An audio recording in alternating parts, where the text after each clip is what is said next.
today, gawa tayo ng costume ng anak ko kasi meron silang parade na they're going to wear yung favorite character nila. And ang favorite character ng aking anak ay si Kuromi. Gumagawa tayo ng Kuromi costume. DIY lang lahat to. As per instruction din naman ng teacher na DIY lang. Kaya meron tayong face mask or head mask. Pag mga nagmumotor, diba? Ayan. So, ayan. Suot lang namin siyang paganyan. So, ba yun yung headdress ni Kuromi? Itim.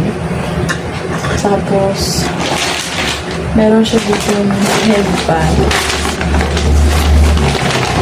Ito mo na, Margalina. Illustration. Illustration ulit. Lugan. So, tayo may saksakan dito. And wala yung headband. Blue sticks.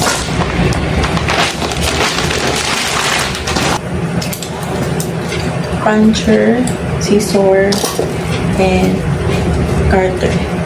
Kukunin ko lang muna yung headband.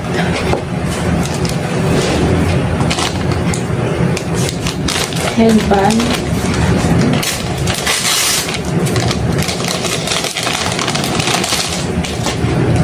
So, ang mangyayari, ididikit ko dito yung parang tenga ni Kuromi. Tapos, patong na to dito. Ganun. Tapos, magugupit ako ng ipapatong dito na tenga sa illustration and pati yung sa neck.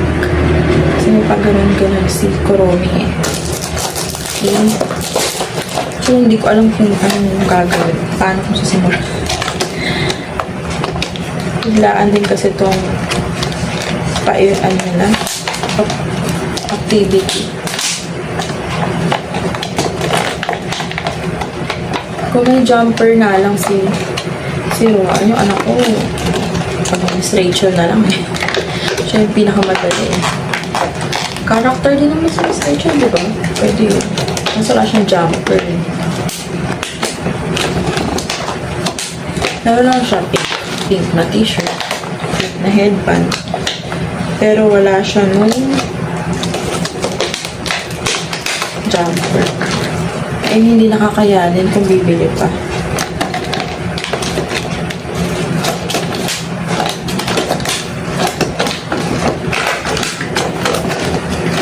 Ay, magpahila. Ready ko lang yung buhukan.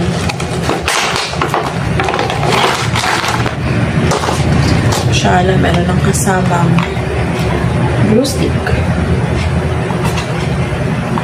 Papasok na naman natin yung dito. Yung mga dito. Palit ang preschool ngayon. Ewan ko ganito rin kami dati. Ang daming activity. Kung napanood niyo yung isa kong vlog, gumawa ko nung dupata. Kasi Miss India siya eh. Ay, may ginuhit na kasi ako dito kanina. Hindi lang siguro kita, pero may guhit na yan na yun yung tenga. So, kinakat out ko lang. Kapit-kapit lang.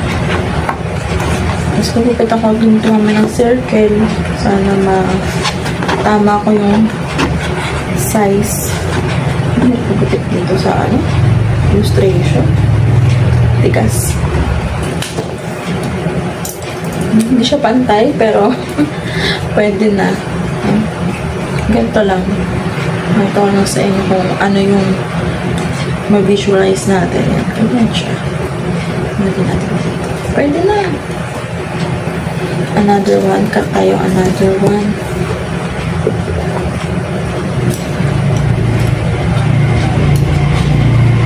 Nakanghilig sa mga ganito-ganito. Napapagawa ka.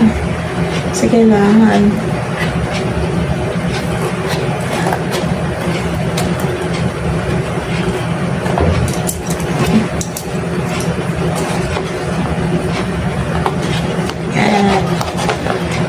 dalawa. Gawa pa ako ng magguguhit pa tayo ulit. Yan. Guguhitan ko lang din ulit dito. Yung pangting.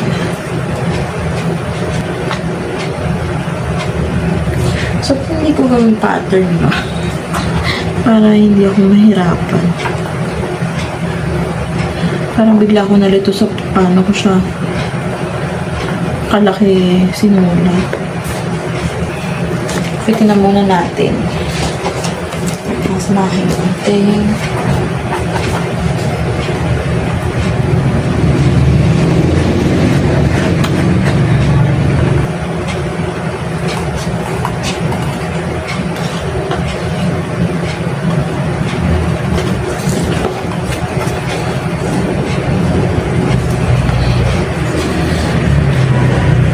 Pwede na.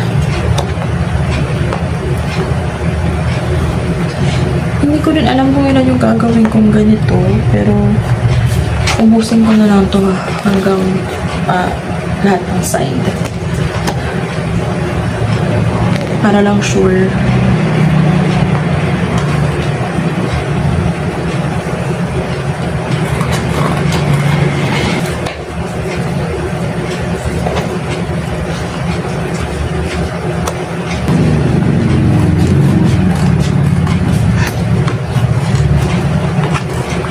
Sana matapos ko to bago magising yung mga bata para hindi magulo. Ang hirap kumilos pag ano. Buhay na buhay yung diwa ng mga bata. Dalawa pa naman yung akin. Ayan. So, hindi ko nakakapalan itong illustration. Diretso na ako sa So, unahan ko na yung headdress niya na ayun pala, hindi lang magay yung buntot pa pala. Bukod sa headdress, yung buntot. Tsaka sa paleeg ni Kuromi, yung buntot din yung gagawin ko. Tatry ko lang. Pero pag mukhang mali-mali gawa ko, baka hindi ko na ituloy. Hindi naman kailangan kasing bonggang-bongga yung gawa. Pag ganyan, hindi nga lang medyo pantay yung itsura niya. Pero, so, nga sana dito pero kasi malit yung headband na nabili nila. Subukan ko lang.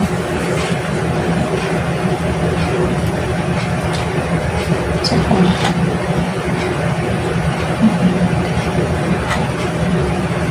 hindi pa mainit. Hindi pa mainit.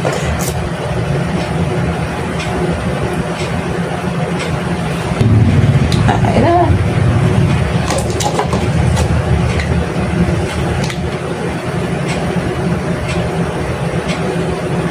Ayan, sana magtagal.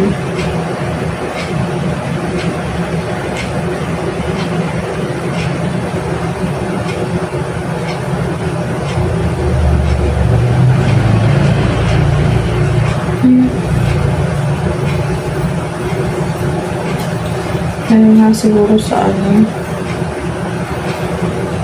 sa fan.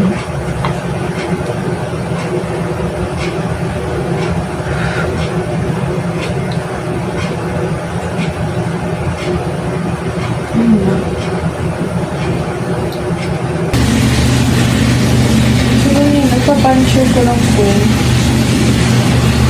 Susot-susot. Hindi lang siyang hintas. Malit na puncture. Hintas lang. Tansyahin lang. Tansya lang ang hintas.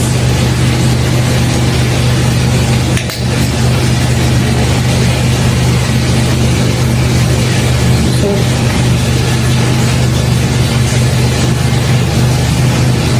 kasha? Kasha. Hindi masyadong mahaba. Gusto ko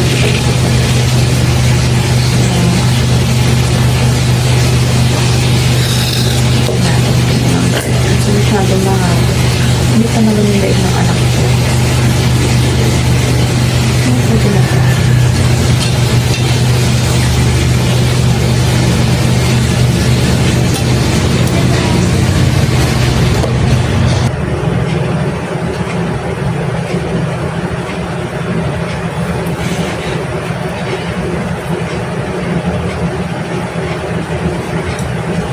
ko pala, meron pala siyang bilog dito dapat.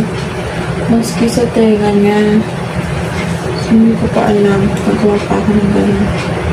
Bilog naman. Ay, mali.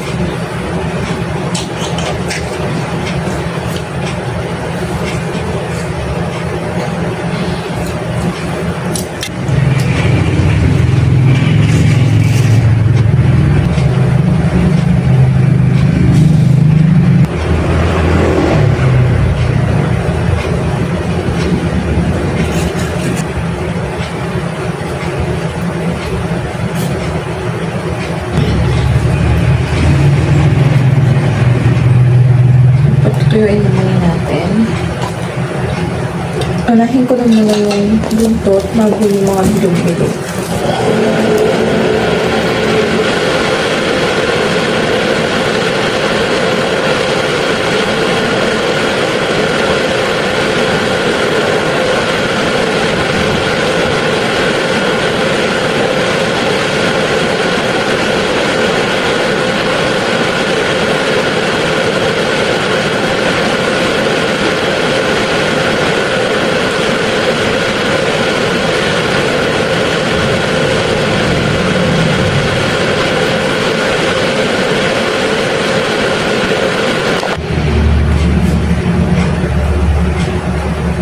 Hindi siya na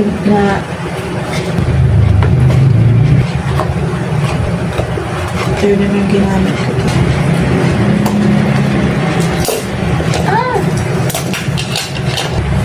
Hindi ko na siya ipupulido. So, ngayon na, ilalagay ko na dito yung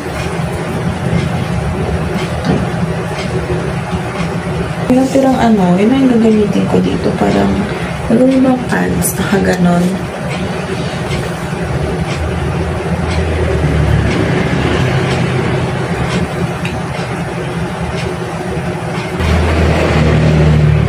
Na lang natin itong kasi ayoko na mag-dikitan yung ano mo. Ayoko naman dikitan yung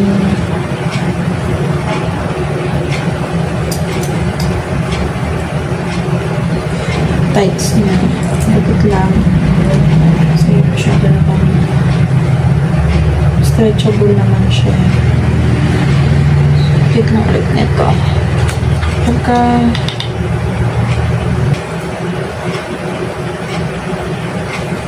sasasot na lang to and hopefully pag ganun siya. Ay, fairness eh. Ayan. So, gawa tayo ng bilog-bilog.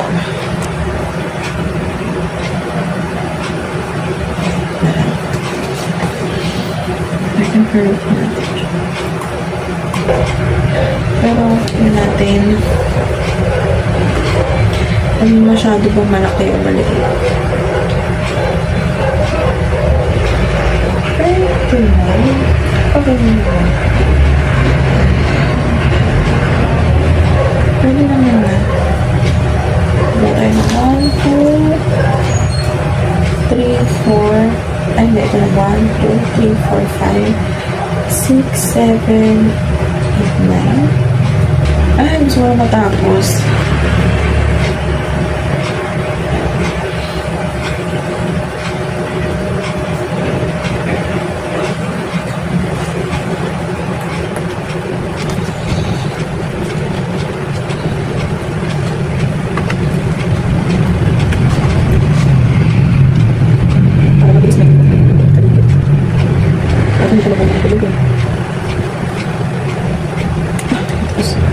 Pwede na yan. Okay.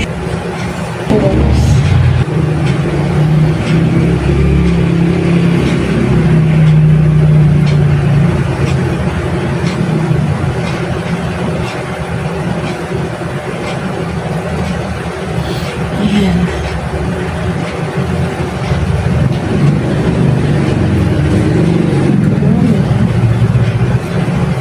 Ayan ito naman.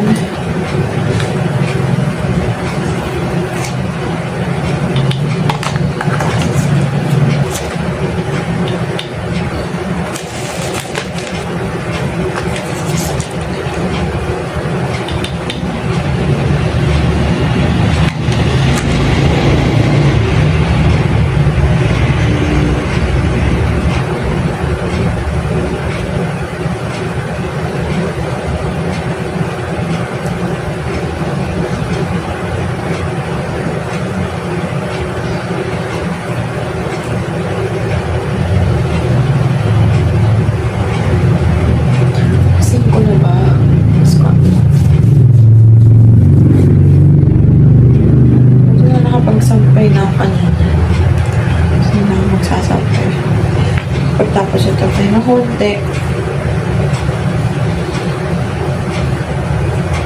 Yan.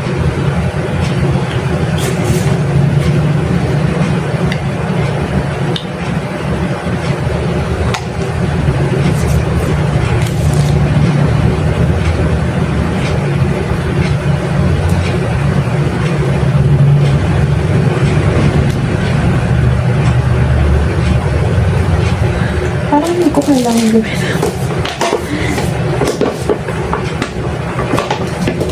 Baka din ang gagamitin ko dun sa ano. Hindi ko siya pinabili.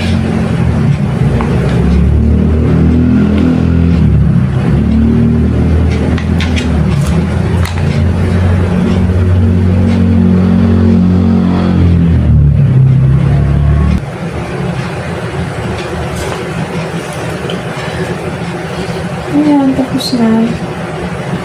Ilabang ko lang siya ng ganyan. Ano nga ito, Lina? Parang ayaw ko lang siyang galawin. Parang hindi naman kailangan. Mga magamit ko rin sa ibang bagay.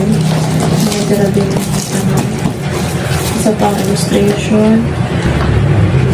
Pagawa tayo ng didikit ko dito. Kasi parang may ano yun eh. Kung sa iyo, may ano po.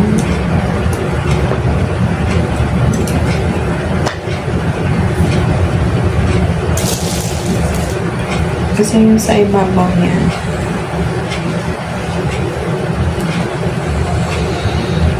May ano yan, yung parang skull.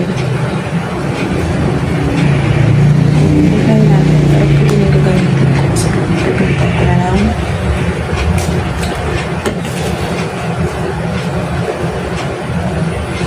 Wait lang.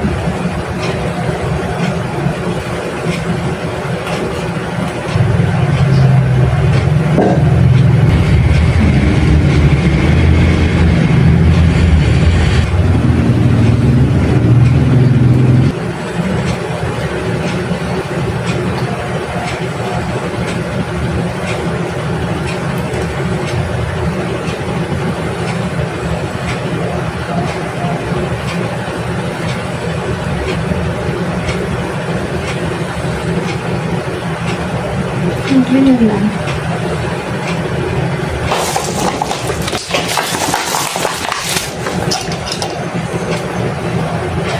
And natapos na din.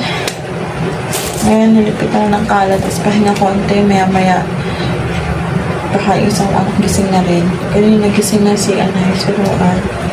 Yung magsusot itong costume na Kuromi. Ayan. Lubot, hair dress, and yung sa neck. Tapos, all white lang siya. Mag-all white lang siya yan. Then, shoes na white. Ganun lang. Yung kumuha naman Kuromi. Mas maganda lang sana kung wala siya kapareho. Pero hindi naman maiwasan yun kasi halos lahat ng mga girls, dito mga little girls, gustong-gusto yun si Kuromi. Anyways, yun lamang ang ating yun lamang aking share sa inyo for today.